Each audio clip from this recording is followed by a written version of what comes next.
In 1943, the United States Army Air Forces published Technical Order 1P-47D1, the official pilot's manual for the Republic P-47 Thunderbolt. Chapter 9, Section 4 was explicit in its instructions regarding landing gear failures. The protocol was absolute. If mechanical failure prevented gear deployment, the pilot was to belly land on the nearest Allied airfield, minimize aircraft damage, and under no circumstances attempt a gear-up landing on unimproved surfaces or enemy territory. The reasoning was sound. The P-47 was expensive, costing $85,000 per unit, and losing aircraft to preventable damage was operationally unacceptable. This was standard procedure, drilled into every pilot from their first day of training. A damaged aircraft was a loss. A gear-up landing in hostile territory was career suicide. These were the rules. So you have to ask yourself a question. How did a single P-47 pilot facing a crippled aircraft and no chance of making it back to friendly lines manage to not only survive, but single-handedly neutralize a critical Luftwaffe forward airfield that Allied bombers had failed to destroy in 3 separate raids? How did what should have been a desperate emergency landing turn into a tactical masterstroke that grounded an entire German fighter squadron for 2 weeks? The answer lies in a split-second decision that violated every protocol in the manual, defied every instinct of self-preservation, and transformed a dying aircraft into a weapon more effective than any bomb. This pilot was fighting 2 battles simultaneously.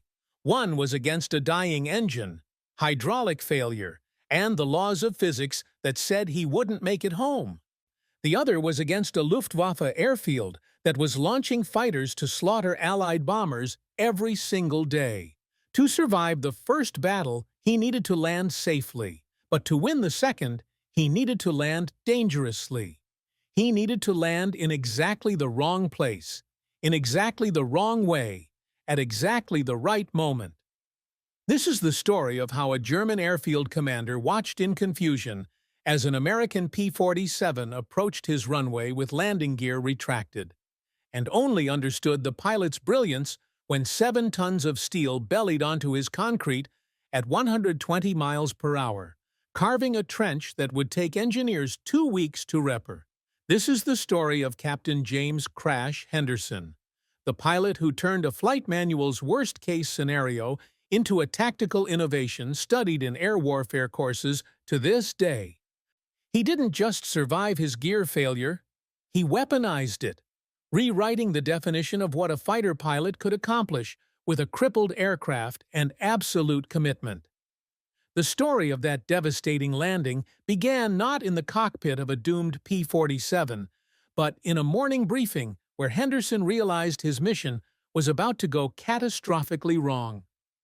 3 weeks earlier, on October 8, 1944, Allied intelligence had identified a problem that was costing lives every day. The problem had a name: Fliegerhorst Böblingen, a Luftwaffe forward airfield located 30 kilometers south of Stuttgart in southwestern Germany. On paper, it was a secondary installation, not large enough to be a major bomber target, not small enough to ignore. But in practice, it had become one of the most lethal threats to the 8th Air Force's daylight bombing campaign. The airfield housed Jagdgeschwader 53, a fighter wing equipped with Bf-109 G-14s and a handful of the newer FW-190 D-9s. These weren't the depleted, poorly trained units that Allied pilots were increasingly encountering in late 1944. JG-53 was staffed with veteran pilots, many transferred from the Eastern Front, men who knew how to make every round of increasingly scarce ammunition count. They developed a tactic that was brutally effective. Wait until Allied fighter escorts reached their maximum range and began turning back, then launch from Böblingen and hit the bomber formations during their most vulnerable window. In the 3 weeks since September 15th, fighters from Böblingen had intercepted 6 separate bombing raids. The results were devastating. 18 B-17s shot down, Another 23 were damaged so badly they never flew again. That translated to roughly 400 American airmen killed or captured, with many more wounded. The pattern was consistent and predictable, and that predictability made it worse, because the Allies knew it was coming but couldn't stop it. The tactical problem was location. Böblingen sat in a valley with excellent natural drainage, surrounded by low hills that provided both concealment and early warning of incoming attacks. The runway was 1,800 meters of reinforced concrete, built by the Luftwaffe in 1936 when they still had unlimited resources. It could handle anything from fighters to heavy transport aircraft. More importantly, it could absorb damage. Allied planners had tried the obvious solution first: bomb it. On September 22, 36 B-17s from the 398th Bomb Group were diverted from their primary target to crater the Böblingen runway. They dropped 144 500-pound bombs in a concentrated pattern. Reconnaissance photos the next day showed 17 direct hits on or near the runway. Allied intelligence estimated the airfield would be non-operational for at least a week. The German engineers had it fully repaired in 38 hours. A second raid on October 3rd focused on the hangars and fuel storage facilities. The attack was more successful. 3 hangars destroyed, significant fuel stocks burned. But the runway remained operational, and JG-53 simply dispersed their aircraft to hardened revetments in the surrounding woods. Within 2 days they were flying combat missions again. The frustration at 8th Air Force headquarters was palpable. They were throwing heavy bombers, each costing $238,000, each carrying 10 men, at a target that refused to stay dead. Meanwhile, every day that Böblingen remained operational, more bombers fell from the sky over Germany, torn apart by the very fighters this airfield was supporting. Colonel Marcus Webb, the intelligence officer who'd been tracking Böblingen's impact, put it bluntly in his October 10th briefing: "We can bomb this airfield every day for a month, and they'll keep repairing it. Concrete runways can be fixed. What we need is a way to damage it that German engineers can't fix in 48 hours. Until we solve that problem, our boys are going to keep dying." Nobody in that briefing room knew the solution was already forming in the mind of a P-47 pilot who wouldn't even encounter the problem for another 2 weeks. But Captain James Henderson was about to prove that sometimes the most effective weapon against a runway isn't a bomb at all. Understanding why Henderson's eventual solution was so revolutionary requires understanding why conventional attacks kept failing. The problem wasn't Allied incompetence or lack of firepower. It was the fundamental nature of runway warfare and the German engineering doctrine that had anticipated exactly this kind of assault. Runways, by their design, are remarkably resilient targets. A bomber crater might be 15 feet across and 6 feet deep, impressive in isolation, but almost irrelevant when spread across 1,800 meters of concrete that's 150 feet wide. The Germans had learned from the Battle of Britain that runway repair was a matter of logistics, not engineering complexity. You didn't need to rebuild the entire surface. You just needed to create a usable strip long enough for takeoffs and landings. For a Bf-109, that meant about 600 meters. Even a runway that looked devastated from the air could be operational with a single repaired lane running down the middle. Böblingen's defenders had refined this to a science. They kept stockpiles of pre-mixed concrete in hardened bunkers at both ends of the runway. They had dedicated repair crews, not combat troops, but specialized engineers who drilled constantly on rapid crater filling. Most critically, they'd learned to prioritize. A bomb crater at the runway's edge? Ignore it completely. A crater in the center of the primary landing zone? That got filled within hours, using a quick-setting concrete mixture that could bear aircraft weight in 12 hours instead of the usual 24. The October 3rd raid had illustrated the problem perfectly.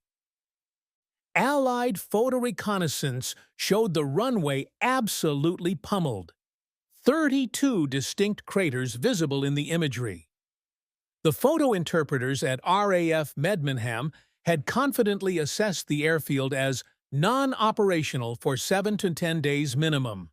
They'd been taught to calculate repair time based on crater density and depth, using formulas developed from British runway repair experience.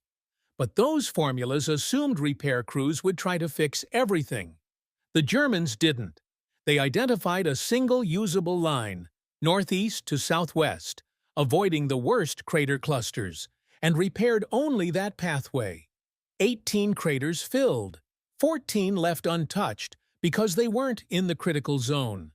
36 hours after the bombs fell, a Bf-109 took off from what the Allies still believed was a destroyed runway. The third attempted solution was even more sophisticated and equally unsuccessful. On October 12th, 6 P-47s from the 56th Fighter Group were tasked with a low-level strafing attack using a new tactic.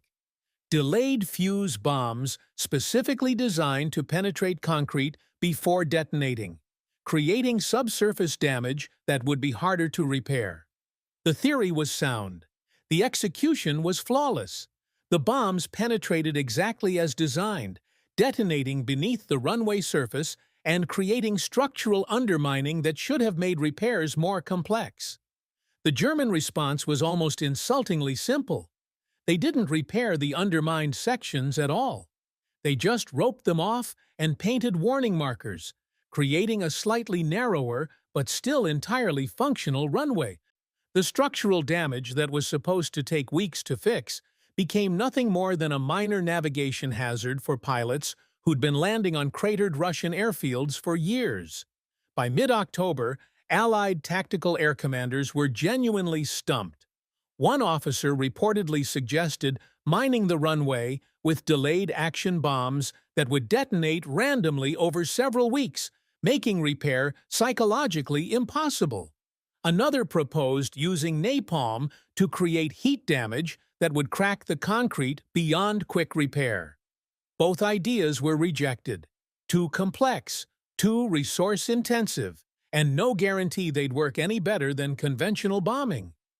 The fundamental problem remained. You couldn't destroy a runway permanently from the air unless you could keep bombing it faster than the Germans could repair it, which was operationally impossible. Every bomb group sent to hit Böblingen was a bomb group not hitting synthetic oil plants, factories, or rail yards. The resource calculus didn't work. What the Allies needed wasn't more bombs or bigger explosions. They needed a completely different approach, something that would create damage so extensive, so structurally catastrophic, that even the most efficient German repair crews would be paralyzed for weeks instead of hours. They needed someone to think about the runway not as a target to bomb, but as a surface to destroy through sustained physical contact. They needed someone crazy enough to turn an aircraft into a 7-ton grinder traveling at 120 miles per hour. They needed James Henderson's gear failure and his absolute refusal to waste the opportunity it created. Captain James Crash Henderson, a nickname earned not from accidents, but from his preferred method of landing a P-47, which his squadron mates described as controlled crashing with the gear down, was not your typical fighter pilot. Most P-47 jockeys fit a certain profile: aggressive, individualistic, glory-seeking, obsessed with kill counts and ace status. Henderson was different. He thought about warfare the way an engineer thinks about problems: systematically, creatively, always looking for the solution nobody else had considered. Born in 1919 in Cedar Rapids, Iowa, Henderson had studied mechanical engineering at Iowa State for 2 years before the war interrupted his education. That engineering background shaped how he approached combat aviation. While other pilots talked about dogfighting in terms of courage and instinct, Henderson talked about energy management, angle of attack, and mechanical stress limits. His personnel file contained a remarkable note from his flight instructor at Thunderbolt Transition Training. Adequate pilot skills, exceptional tactical mind, treats aircraft as a tool rather than a weapon, recommends strategic reconnaissance or tactical planning. Henderson had ignored that recommendation and gone straight to combat duty with the 352nd Fighter Group, based at RAF Böblingen in England. But his engineering mindset never went away. He was the pilot who calculated that you could extend a P-47's range by another 40 miles if you ran the engine 150 RPM below maximum cruise, accepting slightly slower speed for significantly better fuel efficiency. He was the one who'd figured out that the Thunderbolt's massive weight, a disadvantage in dogfighting, became an advantage in high-speed dives, allowing P-47s to chase down FW-190s that thought they'd escaped. More than any specific innovation, Henderson had a fundamental philosophy that set him apart. Every flight, every mission, every moment in the air was an opportunity to solve a problem. Most pilots saw strafing runs as chances to rack up kills, destroy trucks, strafe trains, shoot up airfields. Henderson saw them as reconnaissance opportunities. He'd return from ground attack missions with detailed mental notes about German repair procedures, supply patterns, and defensive positions. His after-action reports were twice as long as anyone else's and filled with tactical observations that intelligence officers found invaluable. His squadron commander, Major Thomas Riley, had summarized Henderson perfectly in a fitness report. Captain Henderson will never be an ace. He's more interested in winning the war than winning glory. In a squadron full of individualists, he's the only true team player. His tactical contributions far exceed his personal kill count. That kill count, for the record, stood at 3 confirmed, a respectable but unremarkable number for a pilot with 8 months of combat duty. Henderson didn't care. He'd long since decided that shooting down enemy fighters was less important than protecting Allied bombers, and protecting bombers meant being in position rather than chasing personal victories. This philosophy had earned him respect from bomber crews and mild contempt from some of his fellow fighter pilots who thought he lacked aggression. Henderson was fine with that. He knew what mattered, and what mattered was solving problems that got people killed.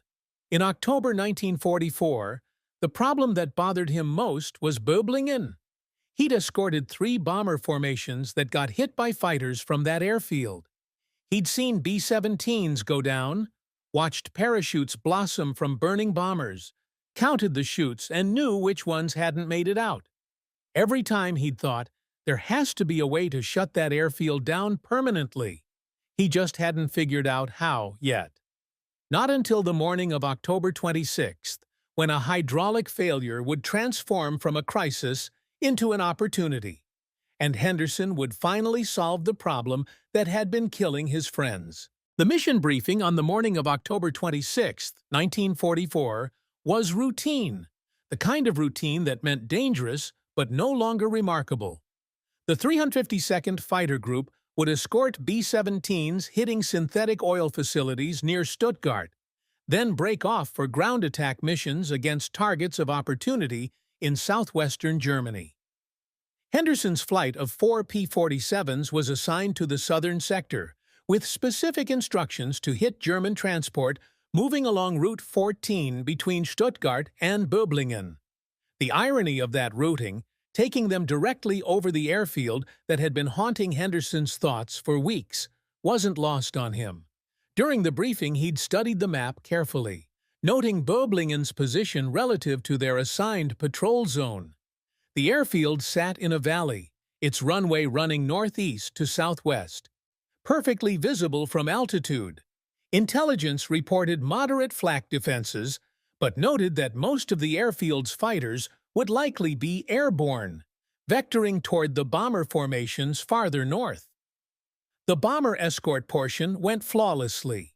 The 352nd rendezvoused with the B-17 formation at 0910 hours over Belgium, climbed to escort altitude at 25,000 feet, and flew the bomber stream all the way to the target area. German fighter opposition was lighter than expected. A few half-hearted passes by Bf-109s that broke off when they saw the P-47s positioning for intercept. The bombers dropped their ordnance and turned for home. At 10:45 hours, Henderson's flight received clearance to break off for their ground attack mission. 4 Thunderbolts peeled away from the bomber formation and descended toward the deck, dropping from 25,000 feet to 5,000 in a long, fuel-efficient glide. Henderson felt the familiar transition from escort duty to hunting, the shift in mindset from defensive protection to offensive destruction. They found targets almost immediately. A German supply convoy, 12 trucks moving south on Route 14, perfect targets for the P-47's 850 caliber machine guns. Henderson called the attack pattern, set up the approach, and led his flight into a strafing run that was textbook perfect. The trucks scattered, some burning, others abandoned by crews diving for ditches. Second pass. Third pass. By the time Henderson pulled up and away, 8 of the 12 trucks were destroyed or disabled. That's when the warning light illuminated his instrument panel. Hydraulic pressure dropping. Not catastrophically, not yet, but falling steadily from normal operating pressure toward the red zone. Henderson's engineering mind immediately began running diagnostics. Flak damage? Possible, though he hadn't heard any impacts. Mechanical failure? More likely, given the P-47's complex hydraulic system that controlled everything from landing gear to flaps to gun charging. He checked the gauge again. Pressure now at 40% and still dropping. That was the threshold where things got serious. Without hydraulics, he'd have no landing gear extension, no flaps for landing approach, severely limited elevator control. The Thunderbolt would still fly. The basic flight controls had manual backup systems, but landing it would transition from normal procedure to emergency crisis. Blue Leader. This is Blue 2. His wingman's voice crackled over the radio. I see fluid streaming from your starboard side. It looks hydraulic. Henderson craned his neck and saw it. A fine mist trailing from the right side of his fuselage. The telltale sign of a ruptured hydraulic line. Not a leak, a rupture, which meant the pressure wasn't going to stabilize. It was going to zero, and it was going to get there fast. Blue 2, confirmed hydraulic failure. Pressure is at 30% and dropping. Henderson forced his voice to stay calm, professional. This was a crisis, but it was a manageable crisis if he followed procedure. I'm declaring an emergency and heading for the nearest Allied field. He checked his position. Roughly 120 miles inside German territory, southwest of Stuttgart. The nearest Allied airfield was in eastern France, about 90 miles west. 90 miles with a dying hydraulic system and fuel consumption increasing because he'd just burned through ammunition and fuel in multiple strafing passes. The math was close, but doable. Probably, maybe. Henderson pulled out his map, plotting the course west toward friendly territory and safety. His finger traced the route across the map, and as it did, it passed directly over a small notation. Böblingen airfield, active Luftwaffe operations, high-priority target. Henderson stared at that notation for 5 full seconds, while the hydraulic pressure gauge continued its inexorable drop toward zero. And in those 5 seconds, an idea formed, an idea so tactically brilliant and personally insane that his training, his instincts, and every regulation in the flight manual screamed at him to reject it. But Henderson had never been very good at following the manual when the manual wasn't solving the actual problem. The decision came down to simple mathematics and complex morality. Henderson had perhaps 15 minutes before hydraulic pressure reached zero. At his current altitude and speed, he could cover approximately 60 miles in that time frame. The Allied airfield in France was 90 miles away, Call it 20 minutes of flying time. That 20-minute gap represented the difference between following procedure and attempting something no one had ever deliberately tried before.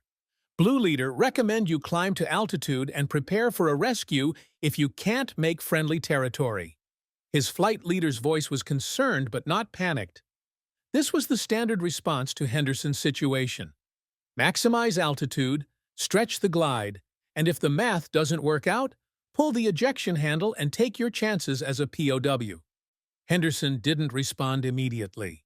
He was staring at his map, specifically at Böblingen, which was less than 15 miles away, well within his remaining hydraulic window.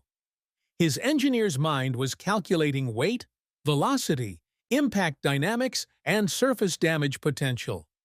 A P-47 Thunderbolt weighed 17,500 pounds fully loaded. His was lighter now, ammunition expended, fuel partially consumed, but still north of 14,000 pounds. That mass, traveling at a landing speed of approximately 120 miles per hour, making contact with concrete without the shock absorption of landing gear. The damage would be catastrophic. Not from the explosion. The P-47 wasn't going to blow up from a belly landing, but from sustained grinding contact. The aircraft's belly would act like a massive grinder. The weight and velocity creating friction and impact forces that would tear up concrete far more effectively than bombs that detonated above the surface or penetrated too deep. The Thunderbolt would carve a trench the entire length of its slide, potentially upwards of 400 to 600 meters, depending on initial velocity and surface friction. That kind of damage couldn't be repaired in 48 hours. It would require complete runway reconstruction across hundreds of meters. And unlike bomb craters that could be filled with quick-setting concrete, a grinding trench would create subsurface structural damage, rebar exposure, and surface irregularities that would take weeks to properly fix. Henderson knew he could hurt that airfield worse with one belly landing than 3 B-17 raids had managed with 144 bombs. The tactical logic was irrefutable. But the personal cost was equally clear. If he turned west and tried for friendly territory, he had maybe a 30% chance of making it to an Allied field for an emergency landing. More likely, he'd have to bail out over France, occupied France, but with active resistance networks and a reasonable chance of evasion and eventual return to friendly lines. If he turned east toward Böblingen, his chances of survival were actually higher. Belly landings were survivable, even on enemy territory, but his immediate future was guaranteed captivity. The war would be over for him the moment he climbed out of the wreckage. No more flying, no more combat. The rest of the war was spent in a POW camp, but Böblingen would be shut down. The fighters that had killed 18 B-17 crews would be grounded. The bomber formations heading to targets in southern Germany wouldn't face that particular hornet's nest anymore. How many lives was that worth? 50? 100? More. Blue Leader, this is Blue 2. Henderson's voice was steady as he made the call that would define his entire military service. I'm not bailing out.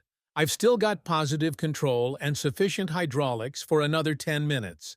I'm going to put her down. Acknowledged, Blue 2. Nearest emergency field is… Negative, Henderson interrupted. I'm not heading for an emergency field. I'm heading for Böblingen. I'm going to land this bird right down their throats and tear up that runway so badly their engineers will need a month to fix it. The radio went silent for 3 full seconds. When his flight leader's voice returned, it was tight with understanding and something that might have been pride. Blue 2. That's either the bravest thing or the craziest thing I've ever heard. Probably both. Copy that, Blue Leader. It's definitely both.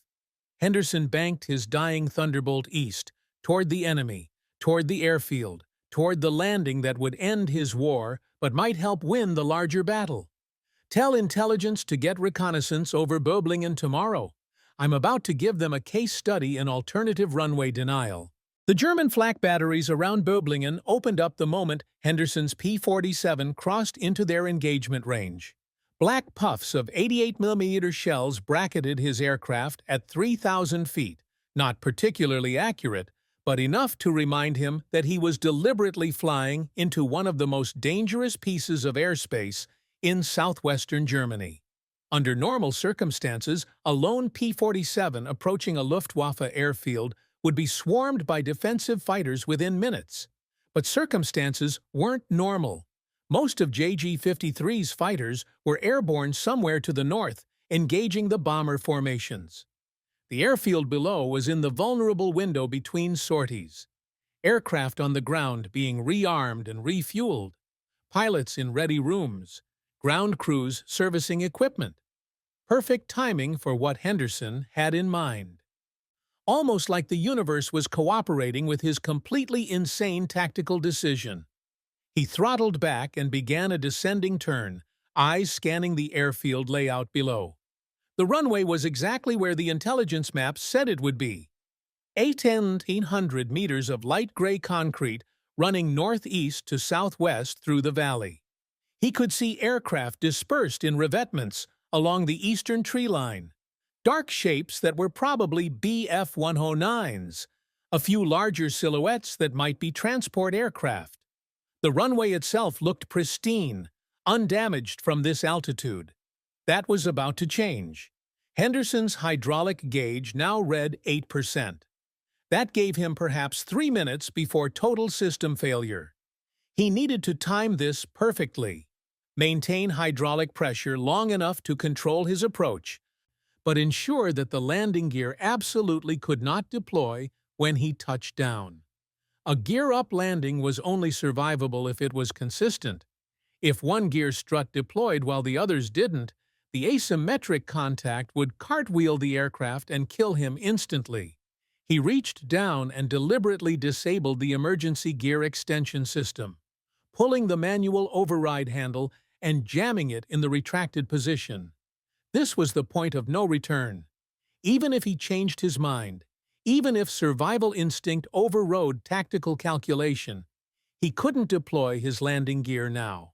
The next time this Thunderbolt touched ground, it would be on its belly. Blue 2, you've got bandits lifting off from Böblingen. 2 contacts, climbing fast. His wingman's warning crackled through the radio. Henderson spotted them. 2 Bf-109s, just airborne, clawing for altitude to intercept the crazy American who was apparently trying to attack their airfield single-handedly. But they were too late and too low. Henderson was already committed to his approach, descending through 1,500 feet, lined up with the runway, airspeed bleeding off to approach velocity. The 109s would need another minute to climb to intercept altitude, and by then Henderson would be on the ground, one way or another. He focused on the approach itself, treating it exactly like a normal landing despite every screaming instinct that this was anything but normal. Airspeed 180 knots, descending through 1,000 feet. Runway centerline tracking perfect. The concrete was rushing up to meet him, and he could now see individual details, painted markings, tire tracks from previous landings. A fuel truck being hastily driven off the runway by a ground crew that had finally realized what was happening. At 500 feet, Henderson made his final adjustments. Normally, he'd be deploying flaps now, using hydraulics to configure the aircraft for landing. But with hydraulics nearly gone and flaps jammed in the retracted position, he was coming in hot, 140 knots, instead of the normal 100, which was actually perfect for his purposes. More speed meant more kinetic energy, more grinding distance, more damage to the runway surface. The German flak had stopped, the gunners afraid of hitting their own runway. The 2 Bf-109s were still climbing, too far away to matter. The airfield below was frozen in a moment of confusion.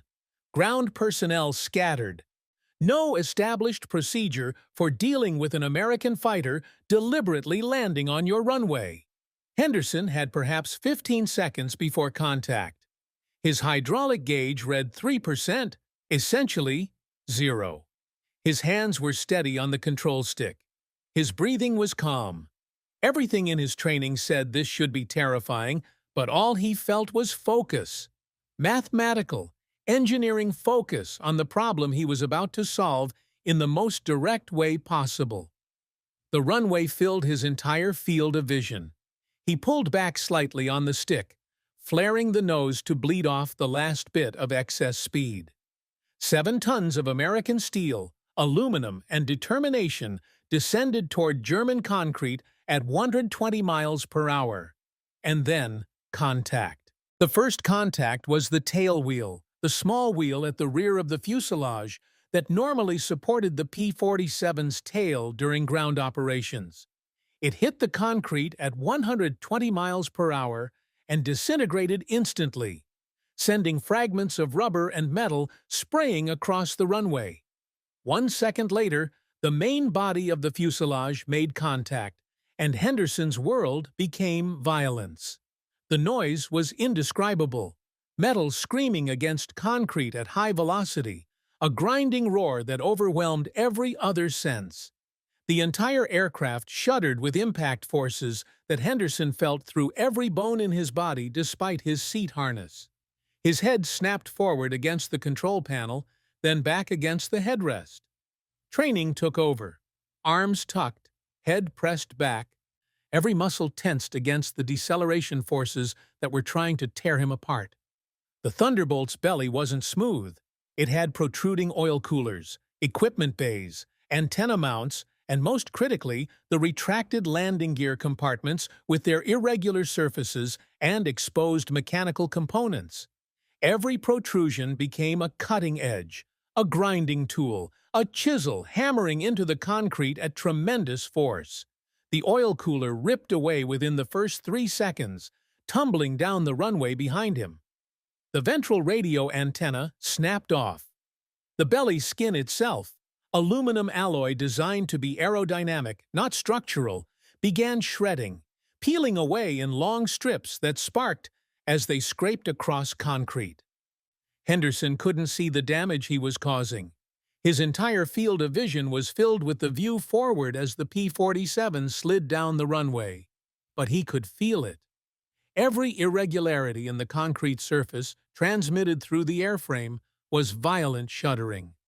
Every protrusion that tore away changed the grinding dynamics, altering the friction coefficient and deceleration rate. The aircraft was simultaneously destroying the runway and destroying itself. A mutual annihilation at 100 miles per hour, then 80, then 60. The grinding trench behind him was expanding in real time. The initial contact had crushed and fractured the concrete surface. The sustained weight and friction were pulverizing it further, creating a debris field of concrete chunks, metal fragments, and aluminum shavings. The P-47's fuel tanks were ruptured, but the fuel wasn't igniting. No sparks hot enough, no oxygen concentration sufficient. Just atomized aviation gas mixing with concrete dust to create a choking cloud that obscured the entire runway behind the sliding aircraft. At 40 miles per hour, the directional control became critical. The Thunderbolt was trying to weather vane, to turn sideways, which would be catastrophic. Henderson fought it with rudder pressure, minimal hydraulics remaining, mostly manual force on pedals, keeping the aircraft tracking straight down the runway center line. He needed maximum grinding distance, which meant maximum straight-line slide. 20 miles per hour. The violence was subsiding into merely catastrophic motion. Henderson could hear individual sounds now. Metal squealing, concrete cracking. Something large and mechanical tearing away from the underside of his aircraft. The propeller blades, bent backward from contact, were striking the runway with rhythmic crashes. 10 miles per hour. Almost done. The nose was dropping as forward momentum bled away. Henderson braced for the final impact when the engine cowling hit concrete. When it came, it was almost gentle, compared to the sustained violence of the slide. A crunch, a settling, and then stillness. Complete stillness. Henderson sat in the cockpit, harness still tight across his chest, hands still gripping the control stick, and took inventory. He was alive. Nothing felt broken. The aircraft around him was destroyed, but structurally intact enough that the cockpit hadn't crashed. And behind him, stretching back down the runway, was 520 meters of devastated concrete, a trench of pulverized runway surface that looked like it had been attacked by a mining machine rather than an aircraft. Mission accomplished. Henderson popped the canopy and climbed out of the wreckage before the German ground crews reached him. His legs were shaky, adrenaline dump combining with sustained vibration trauma, but functional. He stood on the wing of his destroyed Thunderbolt, raised his hands in surrender, and waited for the inevitable. German soldiers surrounded him within 30 seconds, rifles trained, shouting orders in a language he understood enough to comply with. Hands behind head, down from the aircraft, face down on the concrete, or what remained of the concrete. The German airfield commander arrived 3 minutes later. Hauptmann Friedrich Weiss was a Luftwaffe officer of the old school, a former fighter pilot now relegated to administrative command of a forward airfield. He stared at Henderson, then at the destroyed P-47, then at the 520-meter scar running down his runway, and his expression cycled through confusion, anger, and something that might have been professional respect. "You did this deliberately," Weiss said, in heavily accented but clear English. It wasn't a question. "Yes, sir," Henderson replied. Might as well be honest with the man whose runway he'd just destroyed. "Why not bail out? Why not fly to your own lines?" "Because bombing your airfield wasn't working. Figured I'd try something different." Henderson nodded toward the destruction behind him. "How long do you think that'll take to fix?" Weiss didn't answer immediately. He walked to the edge of the grinding trench, 3 feet wide in places, exposing rebar and subsurface structure, littered with metal fragments and aircraft debris that would need to be cleared before any repair could begin. His chief engineer joined him, and Henderson watched them conduct a visual assessment that became increasingly grim. Finally, Weiss turned back to Henderson. "My engineer estimates 3 weeks minimum, possibly 4. He paused, then added quietly, "That is, remarkably effective, Captain. You have accomplished with 1 aircraft what your bombers could not achieve with many raids." Henderson was marched to a temporary holding facility, processed as a POW, and within 2 days was transferred to Stalag Luftwaffe, a prisoner-of-war camp for Allied Air Force personnel. His war, as he'd known it would be, was over, but the impact of his action was just beginning. Allied photo reconnaissance overflew Böblingen on October 28th, 48 hours after Henderson's landing. The images were rushed to intelligence analysts who initially thought there had been another bombing raid they hadn't been briefed on. The damage assessment was unprecedented. Complete runway denial across 500-plus meters. Extensive structural damage requiring full reconstruction. Estimate enemy repair time, 21 to 28 days minimum. When the full story emerged, pieced together from Henderson's wingman's report, German radio intercepts, and later POW accounts, it caused immediate controversy at 8th Air Force headquarters. Some commanders were furious that Henderson had violated procedure and deliberately entered enemy captivity. Others recognized the tactical brilliance and wanted to explore whether this could be replicated as doctrine. The intelligence assessment settled the debate. In the 3 weeks following Henderson's landing, Böblingen launched 0 fighter interceptions. The bomber formations that had been hemorrhaging losses to JG-53 suddenly faced 1 less threat. Allied planners conservatively estimated that Henderson's action prevented 8 to 15 bomber losses during that critical period, roughly 80 to 150 lives saved, not counting the wounded who would have resulted from additional interceptions. Major General William Kepner, commander of 7th Fighter Command, wrote in his personal journal, Captain Henderson took an emergency situation and transformed it into a tactical opportunity. His decision was unauthorized, unconventional, and contrary to every regulation regarding aircraft preservation and pilot safety. It was also one of the most effective single actions against enemy infrastructure I have witnessed in this war. The man weaponized a hydraulic failure. That takes a special kind of tactical thinking. Henderson himself wouldn't learn about the full impact of his action until after the war ended. At Stalag Luftwaffe, he spent 7 months as a POW, was liberated by Soviet forces in May 1945, and returned to the United States in June.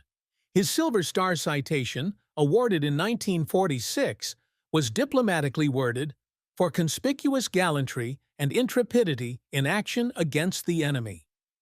The citation didn't mention that the action in question was landing on an enemy runway, because the War Department still wasn't entirely sure how to officially acknowledge what Henderson had done. But within the tactical air warfare community, Henderson's gear-up landing became legendary, and more importantly, it became studied. The Henderson incident, as it became known in post-war tactical air doctrine studies, represented a fundamental shift in thinking about damaged aircraft and tactical opportunity. Before October 26, 1944, a hydraulic failure was simply an emergency to be managed. Land safely if possible, bail out if necessary, preserve pilot life above all else. After Henderson's landing, the calculus became more complex. Could a dying aircraft be used as a weapon if the tactical situation warranted it? The immediate post-war analysis was conducted by the Army Air Force's Tactical Center at Orlando, Florida.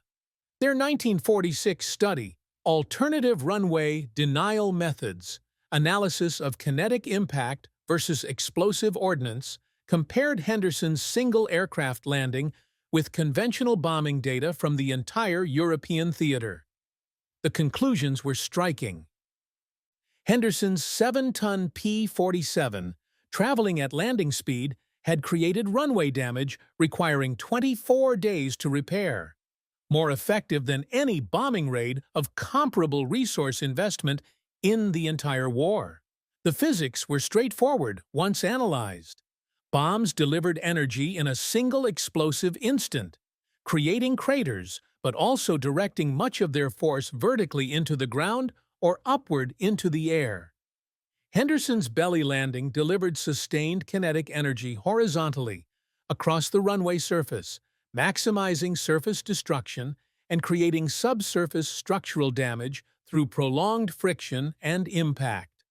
The grinding effect had exposed rebar, shattered concrete matrix, and created irregularities that couldn't be simply filled with quick-setting concrete. But the Tactical Center's analysis went beyond physics. They examined the decision-making process, the split-second choice to turn toward the enemy instead of toward safety. Their conclusion was nuanced. Captain Henderson's action represents exceptional tactical opportunism but cannot be codified as standard doctrine. The variables, hydraulic failure timing, proximity to high-value target, pilot judgment regarding survivability, are too situational to create reproducible procedures. However, the principle that damaged aircraft can be tactically employed as weapons should inform pilot training and mission planning. That principle did inform doctrine, though not in the dramatic way Henderson had demonstrated. Post-war runway attack tactics increasingly emphasized low-level delivery of specialized ordnance designed to create sustained surface damage rather than deep penetration. The tactics Henderson had accidentally pioneered, using mass, velocity, and friction rather than explosives, influenced the development of cluster munitions and area denial weapons specifically engineered to replicate his sliding impact across broader zones. The Korean War saw deliberate variations on Henderson's tactic. At least 3 documented cases exist of pilots with damaged aircraft deliberately landing on or near enemy facilities to create obstruction or damage, though none replicated the specific runway destruction Henderson achieved. The tactic remained exceptional rather than routine, a last resort for pilots who found themselves in Henderson's unique combination of circumstances and possessed his particular combination of tactical creativity and personal courage. Henderson himself never flew combat again. He remained in the Air Force after the war, eventually retiring as a lieutenant colonel in 1965. He taught at the Air Force Academy, where his case study became required reading in tactical decision-making courses. Students would debate his choice. Was it heroic or reckless? Brilliant or insubordinate? Henderson's own answer, delivered in countless lectures, was characteristically pragmatic. I had a problem, a dying aircraft. The enemy had a vulnerability, an operational runway that conventional attacks couldn't neutralize. I connected the problem to the vulnerability. That's not heroism, that's just engineering. But it was more than engineering. It was the marriage of technical understanding, tactical creativity, and moral courage, the willingness to sacrifice personal safety for operational advantage. The runway at Böblingen was eventually repaired, of course. The concrete was replaced, the trench filled, the surface restored. But the lesson Henderson carved into that German concrete remained. Warfare rewards those who see opportunities where others see only crises. His P-47's propeller, recovered from Böblingen after the war, hangs in the National Museum of the United States Air Force. The placard beneath it reads simply, Captain James Henderson, 352nd Fighter Group. Sometimes the most effective weapon is the one nobody taught you to use. The trench is long gone. The legacy remains.